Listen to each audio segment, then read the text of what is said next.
हफ्तों से सारा विपक्ष देश की सरकार से दो मांगे रख रहा है। मैं कुछ कर कि जो लोगों के जरूरी मुद्दे हैं, मुझे सुनने तो दीजिए। जो देश के जरूरी मुद्दे हैं, उन पे विपक्ष को बोलना दिया जाए और लगातार रोज इन दोनों मुद्दों पे, किसानी के मुद्दे पे और जो जासूसी का मुद्दा है, इस पे रोज सारी विपक्षी पार्टियां अपना एडजॉर्नमेंट मोशन दे रही है।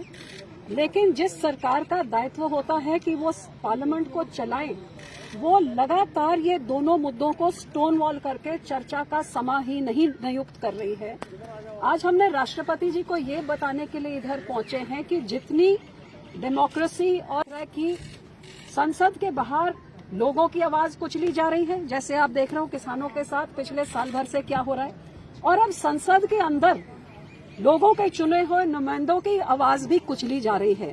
तो ये डेमोक्रेसी का एक बहुत बड़ा नुकसान है और डेमोक्रेटिक इंस्टीट्यूशन का भी एक बहुत बड़ा नुकसान है। और as custodian of the country, conscious keeper of the nation, हम आपको अपील करते हैं कि इस सरकार पे दबाव पाया जाए कि लोगों के मुद्दे, विपक्षी पार्टियों के मुद्दे को एडमिट करके ये संसद चले। हम छोटी पार्टियां हो सकती हैं, लेकिन ये पार्टियां जम्मू कश्मीर से लेके लक्षद्वीप से लेके देश के सबसे बड़े राज्य यूपी से लेके बॉर्डर स्टेट पंजाब से लेके जो देश का पेट भरता है, हम अक्रॉस सारे जने छोटी पार्टियां इकट्ठे होकर राष्ट्रपति जी से यही मांग करने आए हैं कि सरकार पे दबाव पाया जाए कि संसद चले, लोगों के मुद्दे एड्रेस हो। हम एक पंजाब के राज्य से आते हैं, हमारा इतना बड़ा एक किसानी का मुद्दा है। आप देख रहे हैं कि साल भर से किसान सड़कों पे बैठा हुआ है, 8 महीने से दिल्ली के बॉर्डर पे बैठा है, 500 किसान ने जाने भी गंवा दी है। लेकिन संसद के अंदर जब कृषि मंत्री कहते हैं कि इस काले कानून करके एक भी किसान की मौत नहीं हुई है, तो आप सोचें ये आक्रोश को घटाना नहीं, आक्रोश को बढ़ाने का काम करता है। और जो ये सरकार कहती है एक आधे राज्य तक सीमित है, तो आज ये देश के कोने कोने से हम एमपीज अपने लोगों की बात लेके, ये देश भर के किसान का मुद्दा है। देश की नेशनल सिक्योरिटी का जो जासूसी का मुद्दा है, ये भी एक बहुत बड़ा अहम मुद्दा है। क्यों सरकार इन दोनों चीजों से भाग रही है? जब किसान अपनी जानें गंवा रहे हैं, किसान की क्यों नहीं सुन रही है? तो इसलिए हमने राष्ट्रपति जी को अपील किया कि आप सरकार को दबाव पाइए कि एक ज्वाइंट सेलेक्ट कमेटी आप बना दीजिए राज्यसभा लोकसभा के एमपीज से। जो सरकार फेल हो चुकी है किसान के मुद्दे को सुलझाने में, तो एमपीज को बीच में डालिए। जब 500 किसान मर चुके हैं, तो 2024 तक कितने और हजार हम मारना चाहते हैं? सरकार कितने हजार किसान मारना चाहती है? तो आप नहीं संभाल पा रहे मुद्दे को, एक सेलेक्ट कमेटी बनाइए और हमको बीच में डालिए ताकि हम इस मुद्दे को संभाले, ये काले कानून वापस किए जाए।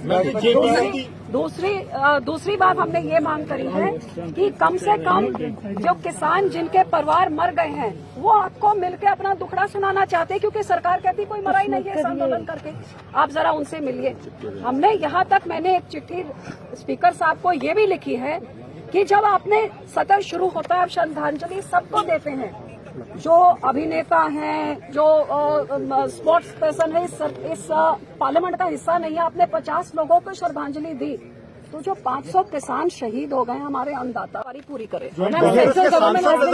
ऑपोजिशन काम होने नहीं दे रहे हैं पार्लियामेंट में, क्योंकि लगातार वो लोग भी मुद्दा उठा रहे हैं, लेकिन आज आपके साथ नजर आए। आज कोविड की वजह से देखिए रेस्ट्रिक्शंस हैं, 5 से ज्यादा लोग मिल नहीं सकते। और मैं इस अवसर का मैं आपसे ये कहूँ कि जम्मू कश्मीर से भी आए हैं राष्ट्रपति जी, वहाँ का दौरा करके 5 दिन अवसर का मैंने उनसे कहा कि जम्मू कश्मीर का स्टेटहुड फौरन ही आप रिस्टोर कीजिए और वहाँ की जो एस्पिरेशंस हैं, वहाँ की जो तमन्नाएं हैं, जो उनको एड्रेस कीजिए। वो बात भी हुई। हमने कहा कि हर गुजरते दिन के साथ एक फ्लैश पॉइंट बनता जा रहा है, उसकी तरफ तवज्जो दें, आप इंटरवीन करें ताकि स्टेटहुड जल्द से जल्द रेस्टोर हो जाए और उसके बाद बाकी एस्पिरेशन पे एड्रेस।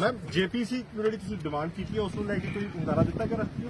जैसे हमने कल 8 पार्टियों ने हमने स्पीकर साहब को मिलकर कहा कि स्पीकर साहब आप एक ज्वाइंट पार्लियामेंट्री कमेटी बना दीजिए, जो किसानों से बात करके, जो ये कृषि मंत्री कह रहे हैं कि एक भी किसान की मौत नहीं हुई है कृषि आंदोलन में, तो मेरे अपने कॉन्स्टिट्यूंसी से 50-60 किसान तो शहीद हो गए हैं और ये कह रहे हैं कि कोई शहादत कोई मुद्दा ही नहीं है।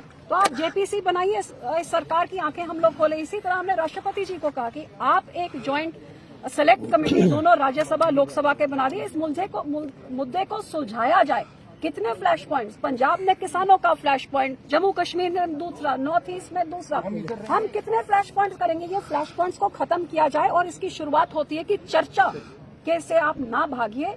आप जो 2 मुद्दे विपक्ष मांग रही है, किसानों के जो ये किसानों का एजिटेशन चल रहा है, इसका हल, और दूसरा जो जासूसी मामले का जो है, इस पे जवाबदेही सरकार की बनती है और ये पार्लियामेंट में से इसके डिस्कशन से ना भागे, बल्कि मैं उम्मीद करती हूँ सोमवार के लिए समय दोनों मुद्दों के लिए नियुक्त करें ताकि सारे जने आराम से बैठे और देश सुने कि सरकार के पास क्या जवाब है। मैम, सेंट्रल गवर्नमेंट ये कह रहा है कि ऑपोजिशन काम नहीं करने दे रहा है, बिजनेस ट्रांजैक्ट होने नहीं दे रहा है, एंड अंडर इट्स स्ट्रैटेजी उन्होंने राजनाथ सिंह को ये रिस्पांसिबिलिटी दी है कि जो भी डेडलॉक हो रहा है पार्लियामेंट में उसे एंड करें। So Rajnath Singh under that strategy will hold a conversation with every parliamentary with every opposition party The member. government is just trying to buy time. Adjournment motions are being given. Pegasus had not happened, but 2 days later it did. Since then, both these issues have been raised by the entire opposition. But the government is not ready to discuss, debate. All they have to do is allot time for these 2 topics and the House will start functioning. The owners, now they want to make someone talk, then someone else. So why don't they just put it on the business agenda which comes that this is the time allotted for these 2 discussions and the House will settle down. Harsimrat ma'am, क्या आप लोग जो delegation लेके गए थे 5 लोग ही जा सकते थे, वो तो एक अलग बात है, क्या इसके लिए कांग्रेस को इनवाइट किया गया था? दूसरी अहम बात, ये जो आपका ज्ञापन है उसमें कांग्रेस के किसी सांसद का हस्ताक्षर मुझे तो नहीं दिख रहा जी, तो यही इस बारे में बता दें। यही दुख की बात है कि हम चाहे छोटी पार्टियां हैं, लेकिन हम देश के कोने कोने को रिप्रेजेंट कर रहे हैं। जैसे मैंने आपको बताया, जम्मू कश्मीर से, यूपी से, पंजाब से, लक्षद्वीप आइलैंड तक। दुख की बात, और एनसीपी महाराष्ट्र, दुख की बात यह है कि मैंने अपने आप कांग्रेस के जो लीडर हैं अधीर रंजन चौधरी जी को अप्रोच किया, टीएमसी को अप्रोच किया, डीएमके जिनके पास सबसे बड़े नंबर्स हैं, उन सबको मैंने अप्रोच किया कि हम लोग रल मिल के ये इस मुद्दे को उठाएं। जे राष्ट्रपति जी से समय लेने का हमने पहल किया, आप हमारे साथ चलिए, हम पीछे लगेंगे, आप आगे लगिए, लेकिन आपके सामने है, आज कोई नहीं पहुंचा। इसी तरह स्पीकर साहब से जब हमने ज्वाइंट कमेटी मांगी है कि जो एग्रीकल्चर मिनिस्टर ने कहा है किसानी आंदोलन से कोई किसान मर ही नहीं रहा है, क्यों नहीं सारा विपक्ष इकट्ठे होके ये मांग करे कि एक कमेटी बनाई जाए दोनों हाउसेज के एमपीज के, जो ये बताएं, और वो जो 500 मर गए उनके घर में जाके देखें वो किस कारण करके मरे हैं। लेकिन इस पे भी हमारा साथ उन्होंने नहीं दिया। मैं उम्मीद करती हूं कि आज जरूरत है, जितने भी मुद्दे हैं, जब तक विपक्ष इकट्ठे नहीं होगा तब तक सत्ताधारी पक्ष इसका फायदा उठाते रहेगा। और इसीलिए हमने राष्ट्रपति भी अपने हम लोग के लाख डिफरेंसेस हो सकते हैं अपनी स्टेट्स में, लेकिन किसानों के मुद्दे पे हम सब एक हैं, जासूसी के मुद्दे पे हम सब एक हैं, और एक होकर ये हम लड़ाई लड़ेंगे।